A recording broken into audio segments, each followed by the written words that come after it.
La ilaha illallah, la ilaha illallah, la ilaha illallah. Nanti ada kawan yang Assalamualaikum, waalaikumsalam. Kabarnya anak saya la ilaha illallah, la ilaha. Allahumma rabbah hadhihi da'wati wassalam.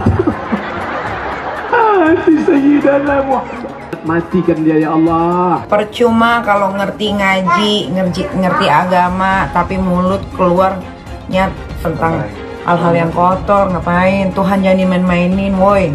Takbir. Ini tak pernah saya pelajari di Mesir, tak pernah saya pelajari di Maroko. Salam ini dapat dari mana? Mahabharata.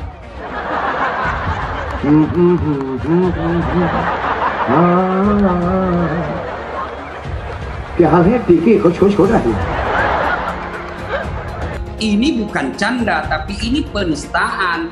Jadi kalau ada orang yang mencanda, mempermainkan, apalagi bagian dari rukun Islam, itu bagian rukun Islam yang dicandakan, maka ulama menghukuminya dia bisa dikategorikan kafir, keluar dari Islam. Dihukum pancung karena mempermainkan nilai-nilai agama. Supaya orang ini juga tidak berkelakuan berulang-ulangnya, karena dia tidak ada proses hukum, akhirnya sebebas-bebasnya dia. Dan seolah-olah negara kita ini tak berdaya menghadapi orang seperti ini. Memang ada hukum yang berlaku di Indonesia ketika kalian menghina agama seseorang. Karena di salib itu ada jin kafir. Karena di salib itu ada jin kafir. Karena di salib itu ada jin kafir. Haleluya. Kepalanya ke kiri apa ke kanan? Kepalanya ke kiri apa ke kanan? Ketika mendiskusikan soal Kementerian Agama, harus menjadi kementerian semua agama, melindungi semua umat beragama. Ada yang tidak setuju, kementerian ini harus Kementerian Agama Islam. Saya bantah, bukan. Kementerian Agama itu muncul karena pencoretan 7 kata dalam Piagam Jakarta. Kemudian lahir Kementerian Agama karena itu. Seolah-olah ada darurat radikal, mengawasi ustadz-ustadz yang terpapar radikal gitu, masjid-masjid yang terpapar radikal. Dan Menteri Agama juga menguatkan, terus disebut-sebut adalah masjid radikal, ustadz radikal. Karena kata yang paling top dalam zaman Jokowi adalah radikalisme. Suka mengkafirkan orang yang berbeda. Kenapa kita kok ada gerakan di sini kafir yang selalu ingin mengkafirkan orang? Dan saudara, itulah yang disebut radikal. Orang Islam yang melakukan gerakan radikal itu pasti. Dan sudah banyak. Misalnya kalau ada orang bawa patung Garuda, itu kafir. Itu dulu yang ditumpas oleh Nabi itu berhala. Patung burung Garuda. Orang tidak pakai cadar dibilang kafir. Orang kalau tidak begini dibilang kafir. Kalau tidak ikut sistem ini dibilang kafir. Yang suka ngajak-ngajak ke khilafah itu sistemnya seperti apa? Saya mau ikut kalau ada. Tapi percayalah itu tidak ada sistem itu. Tidak ada yang dicontohkan oleh Al-Quran, tidak ada yang dicontohkan oleh Nabi. Oke? Negara khilafah itu. Pak, di negara Islam itu tidak ada korupsi. Lah, di Saudi Arabia korupsinya banyak. Itu pangeran-pangerannya baru ditangkap. Tidak ada yang bertentangan dengan syariah. Oleh sebab itu jangan mengkafir-kafirkan orang. Kita semua harus melawan, bukan hanya pemerintah. Rakyat juga minta kita melawan, kita menindak. Indonesia ini bukan negara Islam. Jangan sebut minggu. Minggu diambil dari kata domingo. Domingo artinya hari menyembah Tuhan. Tuhan Allah Yesus Kristus. Selamat murtad. Selamat murtad. Yang ikut melakukan tradisi. Man tashabbaha biqaumin, siapa yang ikut tradisi suatu kaum, fahuwa minhum, maka dia bagian dari kaum tersebut. Siapa yang ikut tradisi orang kafir, nanti mati dibangkitkan sama orang Kristen. Tengok sebelah kanan Paus Paulus, tengok sebelah kiri Markus, tengok depan Santa Maria. Segera copot dan proses pidana. Harus mampu menegur anggotanya. Kalau nggak mampu, saya ambil alih. Panglima Laskar itu memegang MKC dari belakang kemudian dipukul oleh yang lainnya. Yang aneh, orang yang memegang dia ketika disiksa dan dikeroyok itu malah sekarang dilepaskan, tidak masuk di dalam tersangka. Ceramah MKC itu berkaitan dengan ceramahnya Abdus Somad yang mengatakan di salib itu ada jin kafir. Aneh, ini polisi tidak menangkap Abdus Somad yang menjadi sumber atau biang dari segala kerusuhan ini sehingga MKC ditangkap. Kafir, tak bersunat, tak mandi wajib, berzina kerjanya. Jangan suka kepada orang kafir. Man tashabbaha biqaumin fahuwa minhum. Siapa yang suka kepada orang kafir, maka dia bagian dari kafir itu. Sampaikan kepada mereka bahwa kita benci sama orang kafir. Kau benci? Iya. Oh, ini orang kafir nih. Mana tembak? Kita tahu bahwa Ustadz Abdul Somad ini terkenal di Indonesia apa-apa haram. Masuk ke rumah ibadat orang lain, kalau orang Islam masuk ke gereja haram. Ini haram, itu haram. Belum lagi ustadz-ustadz sejenis Abdul Somad yang mengharamkan kalau mengidolakan pemain sepak bola haram. Ini haram, itu haram. Antum mencintai pemain bola kafir, boleh nggak? Nggak boleh. Dipajang fotonya, kaosnya, nggak boleh. Dia mencintai orang kafir, loyal kepada orang kafir, membela orang kafir. Berarti kalau sudah membela orang kafir, dia masuk orang beriman atau bukan? Bukan. Masuk kepada golongan apa?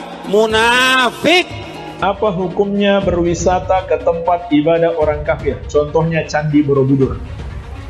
Hukumnya haram, karena itu termasuk persetujuan kepada peribadahan mereka. Kita nggak boleh datang ke situ kecuali untuk satu tujuan. Mau membubarkan orang yang lagi beribadah kepada selain Allah. Haram hukumnya masuk ke rumah ibadah orang lain. Haram.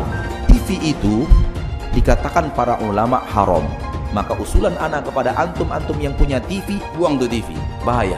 Bagaimana hukumnya musik dulu kan? Saya katakan haram. Surah 26 As-Sikat 31 ayat 6 dulu kan udah dibacakan. Dari mana musik itu? Dari gereja. Musik bagian ibadah Kristen. Makanya sekarang mereka nyanyi, Pak. Haleluya, puji Tuhan, kata. Sorga. Kapan musik masuk Islam? Pernah nggak musik mualaf? Itu permainan setan. Wajibnya menghancurkan alat-alat musik. Kalau ada orang yang merusak alat musik, kata Imam Syafi'i juga tidak perlu disuruh bayar ganti rugi.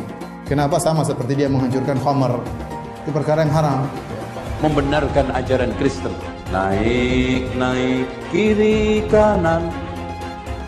Orang kafir itu di neraka. Yang dimaksud patung Yesus Kristus, patung Brahma, Hindu Siwa, patung semua patung itu jadi bahan bakar api neraka. Nanti membakar orang yang menggambarnya. Abdul Somad dan dari MUI juga memandang ini bukan penistaan agama, ya. Singgung. Apakah perlu saya minta maaf? Udah ya.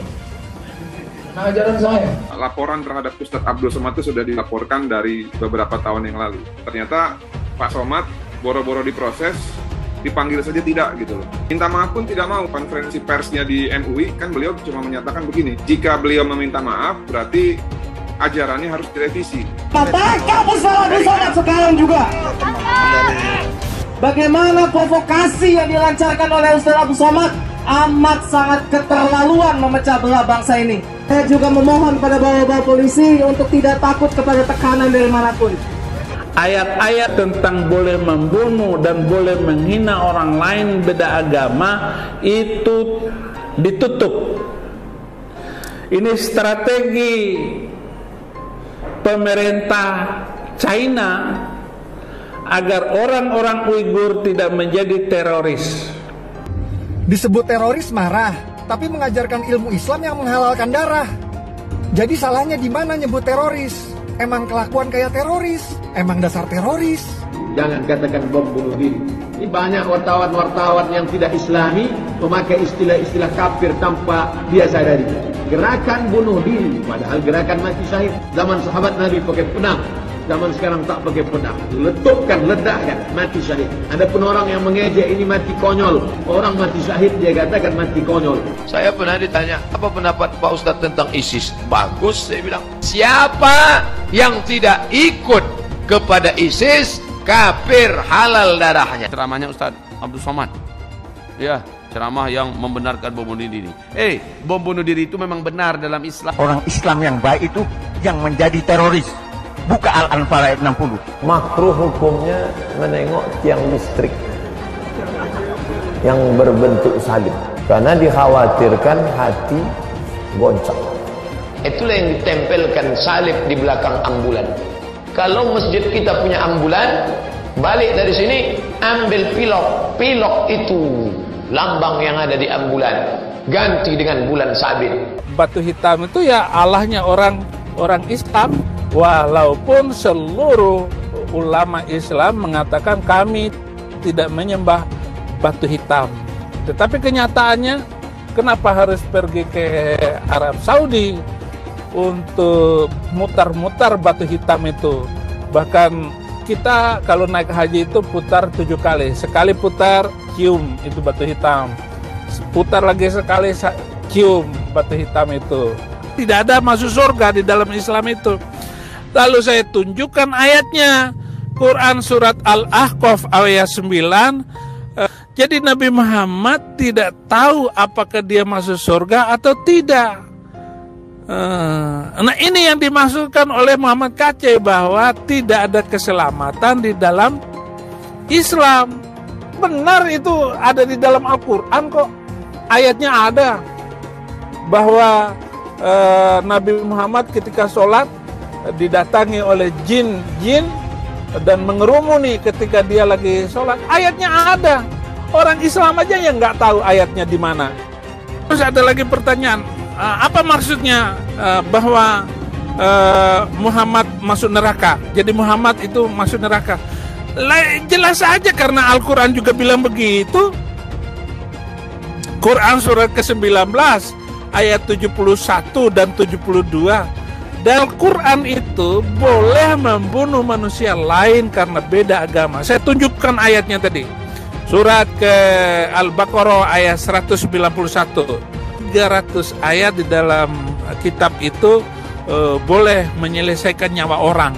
Bela kitab sucinya, bela Tuhannya, ya kan? Kalau Tuhannya pun setan mungkin dibela juga, kan begitu. Kesibukan para lelaki yang masuk surga di surga adalah memecah perawan istri-istrinya. Perawan terus. Mereka menyatakan bahwasanya kesibukan penduduk surga itu memecahkan keperawanan para bidadari. Ternyata ini kesibukan mereka. Bagaimana mereka tidak sibuk? Sementara bidadari yang Allah siapkan bagi mereka sangat luar biasa, indah, cantik dan moleknya. Salah satu nikmat yang ada dalam surga adalah pesta seks. Minta maaf, karena inilah yang kita tahan-tahan di dunia. Menyemburkan ujaran kebencian, menebarkan berita bohong, itu berlangsung berulang-ulang dan bertahun-tahun. Saya harus melakukan penegakan hukum yang tegas terhadap model seperti ini. Gak ada gigi mundur, maju terus. Ustadz Abdul Somad itu guys, mereka adalah penista agama, sudah dilaporkan bertahun-tahun, tetapi tetap saja tidak ditangkap oleh polisi, karena polisi takut oleh umat mayoritas agama Islam guys. Penistaan salib Ustadz Abdul Somad guys, dan sampai sekarang si UAS ini tidak ditangkap juga oleh polisi. Ya polisi tahulah sendiri, polisi mah aduh takutan kalau polisi Indonesia mah. Ustadz Abdul Somad kalau mau diperkarain, perkarain. Kalau mau dilaporin, laporin. Kita ngomong begitu sah-sah saja, nggak ada salahnya. Allah yang bilang kok.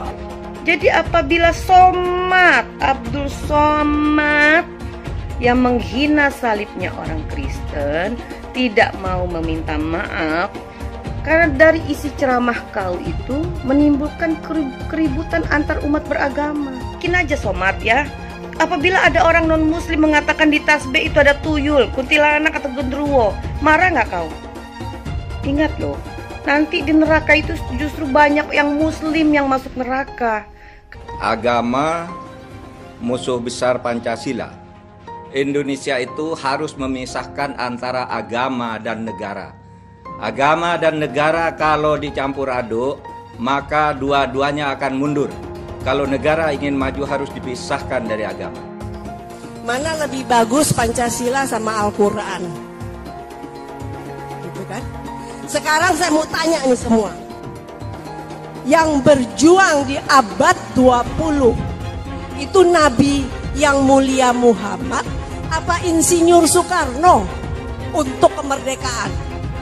Saya mau minta jawaban. Di abad 20 yang berjuang untuk kemerdekaan itu Nabi yang mulia Muhammad atau Insinyur Soekarno? Ayo jawab, nggak ada yang berani. Beb, iki lagi rame Beb. Apaan? Ada yang ngomong katanya di dalam salib itu ada jin kafir, Beb. Apa benar di Al-Quran ada seperti itu? Tidak ada. Terus dia ngolok-ngolok lagi simbol Tuhan agama lain sampai dibikin kepalanya ke kanan apa ke kiri. Apa boleh di Al-Quran seperti itu? Tidak boleh. Dia ngomong lagi, Beb, katanya jin kafir itu manggil lo haleluya. Apa boleh di Al-Quran seperti itu, Beb? Tidak boleh, Allah tidak boleh. Terus kenapa dia masih bikin kayak gitu, Beb? Saya bukan mengatakan Bible Kristen fiksi. Bible Kristen itu palsu. Biar jenderal 100 bintang. Kalau kafir kau ke neraka. Tidak ada urusan. Kebunuhan Roh Kudus. Roh Kudus. Lapor lagi Roh Kudus. Lapor Yahya Waloni bilang Roh Kudus. Lapor. Dongeng tambah tahyul sama dengan omong kosong. Makanya di situ judulnya Matius, Markus, Lukas, Stefanus, Tetanus, Spiritus, Captikus. Tetap percaya salib itu lambang mulia, bukan jin. Kok ketawa? Aku nggak nyindir siapa-siapa loh. Tidak benar. Saya ulangi, tidak benar bahwa Nabi Muhammad sudah dapat jaminan surga. Tidak ada ayat Quran yang menerangkan Allah itu ada. Sekarang saya tanya, Allah ada nggak? Mana dalilnya? Quran nggak ada itu. Coba kita baru tahu kan, baru dengar kan? Tidak ada ayatnya Muhammad masuk surga. Muhammad sendiri dikerumuni jin. Ada ayatnya Muhammad dikerumuni jin. Muhammad itu dekat dengan jin. Pokoknya saya bongkar budal badil. Kitab karangan manusia, kitab dongeng Arab kita bongkar. Ayo nyadar bangsa Indonesia. Nyadar ya, tidak ada apa-apanya Muhammad bin Abdullah itu. Katanya Muhammad itu utusan Allah. Tapi kenapa tidak satupun wahyu yang turun kepada Muhammad? Jelas ya ayatnya. Muhammad ini dekat dengan jin. Pancasila Soekarno, ketuhanan ada di pantat. Anak Tuhan dari mana? Kalau Yesus anak Tuhan, bidangnya siapa? Besok di seluruh wilayah Indonesia kami katakan dan Lancarkan Jokodok. Takbir. Siap serbu istana. Siap serbu istana. Siap ambil alih kekuasaan. Takbir. Bunuh semua pendeta yang terlibat. Takbir. Berani bunuh pendeta-pendeta radikal. Berani habisi Kristen radikal. Takbir. Saya nggak pernah mundur untuk kebenaran, keadilan, kejujuran, dan peri kemanusiaan. Gue nggak pernah mundur. Dan gue nggak pernah takut juga sama lu. Siapapun yang rasis, gue akan hadapin. Karena rasis itu tidak berperi kemanusiaan. Sama saya ditanya dulu kan, kamu nyesel nggak statement kamu di Pulau Seribu sehingga masih masuk penjara? Tidak pernah nyesel. Karena saya